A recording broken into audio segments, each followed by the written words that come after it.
Hi guys! So obviously we're going on part 2 of my Monster High redesigns. Before we get into this one, if you haven't already, do be sure to check out part 1. And I also have to say thank you to everyone who watched and supported that video. I really enjoyed making it and was like weirdly nervous about posting it, about sharing my art, so I really appreciate how wonderful and supportive you all were of it, and I'm excited to make more of these. They're a lot of fun. So this one is going to be in the exact same format as part 1, and same disclaimer too, this isn't intended to be any kind of disrespect towards the original designers. It's not me saying that I can do this better, it's just my take on these characters and what I would do if I ever landed the dream job of designing them myself. And like last time, I did treat these also like an actual assignment of sorts. I wanted to make designs taking into account that Monster High is, of course, a fashion doll line. So, outfits that are interesting and character focused, but could also feasibly be made on a doll size scale and on a playline level budget. That said, also same as last time, because I wanted to get this video out in a timely manner, I did limit myself to about an hour and a half per character, so they're not fully rendered or total masterpieces or anything. And I think that about covers everything, so let's go ahead and get into it. Today we're going to be covering Laguna, Cleo, and Gaia, starting with Laguna. And Laguna was a big favorite of mine. I loved her, and she has some of my absolutely favorite dolls. I actually had more dolls of her than any other character. And designing for a favorite character is a little hard in the sense that you want to like instinctually go all out for them, but I did hold back a little bit for the sake of practicality. And you're going to hear this a lot in these redesigns, but I didn't really want to change her basic appearance too much. And I definitely wanted to retain her face shape, especially her round cheeks and her big fish eyes, which I just find very endearing. One change I contemplated was removing the fins on her legs. I don't know, they always kind of bothered me. For one, all you had to do was breathe on them and they would fly off under your bed and just be lost forever.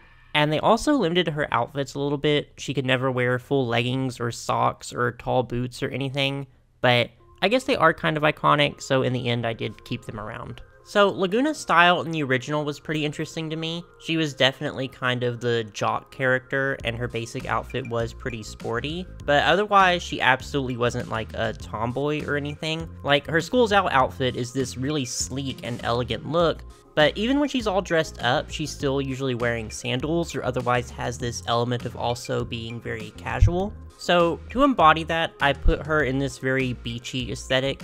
The term coconut girl came up a lot when I was looking for ideas, which I think more or less covers the style I was going for. Very casual, somewhat 90s and early 2000s inspired, outwardly feminine, but still has this touch of sporty to it too, which sounds so very complicated, but to put it simply, I wanted her to look like she could swim out of the screen while watching H2O or Aquamarine. And I wanted to reference her signature doll in the way she was wearing a bathing suit under her outfit, which I honestly think would be a fun thing to incorporate into like every Laguna outfit in some way. Like if there's not a bathing suit, maybe it's made out of bathing suit or wetsuit material, because she's a fish girl. At any moment she needs to be prepared to peel off a few layers and hop into the water. And because of that, she's not a character I saw wearing a ton of jewelry and accessories. I did have some stuff in mind from the initial sketch, but you'll see that kind of changes with the final product. Also, I definitely have like this whole Laguna backstory in mind because I'm getting very attached to this ideal version of Monster High I'm creating.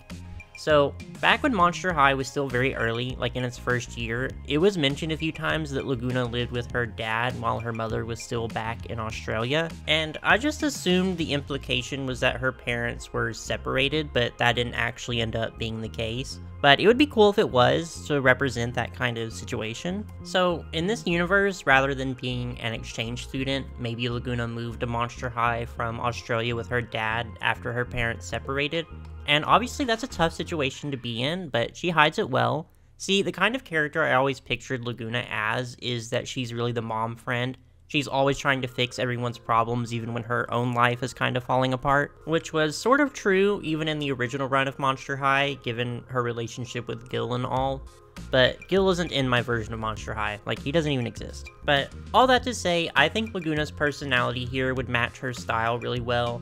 She's this chill beach girl with great vibes, laid back and easy to get along with, who always gives great advice. She probably carries around this big beach bag with literally everything in it. lotions, sunscreen, tissues, candy, a first aid kit, her birth certificate and social security card, homework from 2 years ago, a change of clothes, which, now that I mention it, I definitely need to update these with like purses and other accessories I think they would come with. If I did, I would probably post them on my Patreon, which, you know, just to shill that again. Link will always be in the description if you want to check it out and maybe join our Discord server, wink wink. But here we have the final look. Obviously, I wanted to keep Laguna's beautiful blonde curls and blue streaks, but personally, I wanted to give her tighter, more textured curls than she usually had in her dolls. I also gave her a cute bucket hat because, of course, styled to look like her hoodie from her original doll. She's wearing a two-piece swimsuit made to sort of resemble a surfing suit, and over it, she's wearing this shimmery sheer crop top with a hibiscus print on it and some denim shorts. Rather than the necklace in her sketch, I decided to give her a belly chain instead, just to add to her early 2000s, 90s motive, and because it's super cute. And for her shoes, I kind of went the obvious route here and gave her, I don't really know the proper term for them. I've always just referred to them as athletic sandals, just because to me they've always looked like shoes you could take into the water. Even though that's probably not true, they'll probably weigh you down now that I think about it. But it's okay, they're cute, that's what matters. But yeah, there's Laguna Blue. My Laguna Blue, anyways. And she's probably my favorite redesign I've done so far. I'm really happy with how she came out. But of course, let me know your thoughts. And let me know what you would do if you had to redesign Laguna, especially if you would have gone in like a totally different direction. I'd love to hear about it. But for now, let's move on to Cleo. And Cleo is another character that I really love. I had quite a lot of Cleo dolls as well. But with her, I had like the exact opposite problem that I did with Laguna. Where with Laguna, I had too many ideas I had to edit down. With Cleo, I just drew a huge blank. I don't know why, but she gave me so much trouble. Not only did I go through a ton of different sketches, but this is like my third time recording the line art because I just couldn't find a look I was satisfied with. And part of that, I think, is mainly that Cleo's style from the original run of Monster High is just kind of hard to pin down. Obviously, she's inspired by ancient Egyptian aesthetics, but beyond that, what makes her unique is mainly her intricate patterns and accessories, more than it is the silhouettes or references to real-life fashion subcultures like most of the other characters. So, I just had a really hard time coming up with an outfit that felt right with her, but the one I settled on, I'm mostly satisfied with. But while I was drawing it here, you can see that I was obviously still questioning it. I left a lot of stuff undetailed because I just knew I was going to go back and change it. Also, I know I drew her face gem on the wrong side, but it gets fixed. I fix it, I promise. I know a few of you were already there in the comments typing it out. Stop that. Also, just a side note, if my colors look weird, it's because my laptop screen is just like blindingly bright when it comes to colors. Like, when I was coloring Laguna's skin, I had to hide the background layer because I couldn't even tell the difference between that shade of blue and the white background. So if something just looks like a really weird decision color-wise, just assume that's why. But Cleo, her, the one on the screen. It's honestly kind of hard for me to talk about like why I made the decisions I did with her outfit because at this point it was literally just throwing stuff at the wall and seeing what stuck. And I ended up giving her this mini dress with a sheer skirt overlay. And I know the high-low silhouette of the skirt I gave her is kind of dated, but hey, Cleo's original style was dated, like 5,000 years ago, kind of dated. And it was at this point I also realized sheer or see-through fabrics were definitely becoming kind of a go-to for me. I definitely use them a lot in these redesigns, so I guess in the future I'm going to try to challenge myself not immediately to turn to them. I also knew that more than anyone, Cleo needed a lot of jewelry and accessories, lots of gold and gems. She is actual, literal royalty after all. But one thing I really wanted to do aside from that was incorporate a peacock feather somewhere in the design, which I ended up doing with the charm on her belt. And I wanted to include this as a reference to Zeus, as if it was a gift from him, because peacock feathers are pretty important in Greek mythology and fit in with her aesthetic really well. I also wanted to keep her little phone leg strap that she had in her original doll because it's just a really fun piece. And of course, her mummy bandages. We gotta have those or Cleo will literally disintegrate.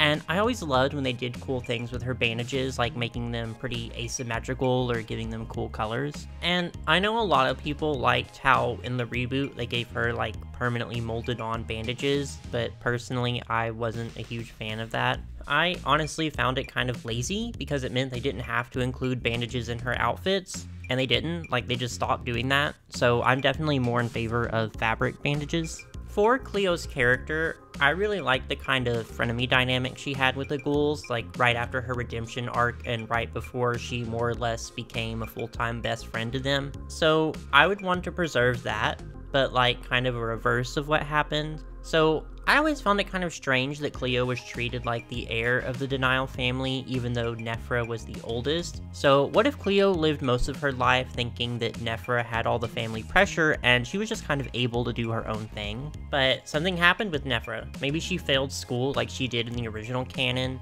something that got her disinherited, and suddenly all of that pressure falls on Cleo. So now she has this sudden switch, and she feels like she has to start acting like she's better than everyone and has to be the best at everything and in charge of everything because that's what her family expects of her now. And that's what causes the tension between her and the ghouls. And of course, Nephra wants her spot back, so she's gonna start sabotaging Cleo, and that's how their rivalry starts. But here's the final look. So one big change, obviously.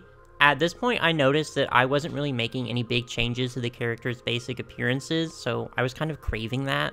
And I decided to give Cleo a lighter sandy blonde hair color, and I think it really works. It really tied together the whole look for me and made me like it a whole lot more. And ancient Egyptians were known for wearing wigs, so like my version of Claudine, I think it would be cool if Cleo was able to be more experimental with her hairstyles and her hair colors more than the other characters. I always loved when Cleo used a lot of blue in her color scheme, so I incorporated it plenty here. And honestly, props to the Monster High design team for making Cleo's color scheme work as often as they did, because on literally any other character, it would look kind of insane. And dare I say I'm getting a little better at drawing shoes here. Like, it almost makes me want to go back and give my Frankie designs some more interesting shoes, because maybe I can now. But yeah, of course, Cleo needed some cool golden sandals. And yeah, there's our Queen Cleo de Nile. I hope I did her justice, but again, let me know what you think. And if you have your own ideas of how to redesign Cleo, again, I'd love to hear it. Like I said, I kind of drew a big blank here, so. But let's move on. One more here, and that's our good friend Gaia. And Gaia has been through a lot. Obviously, she was a huge fan favorite in the original run, and for good reason. And then the reboot just deleted her, and Mattel was like, yeah, no, for sure, Galia's coming back. We wouldn't do that. But they lied. They lied right to our faces. So obviously, in my ideal Monster High, Gaia is there as a main character. If I was going by release order, this would actually be Deuce's spot. And he's here too, don't worry, but I'll probably delegate the male characters to their own group. I don't know, we'll see. But Gaia. She's very interesting because she has a very unique style.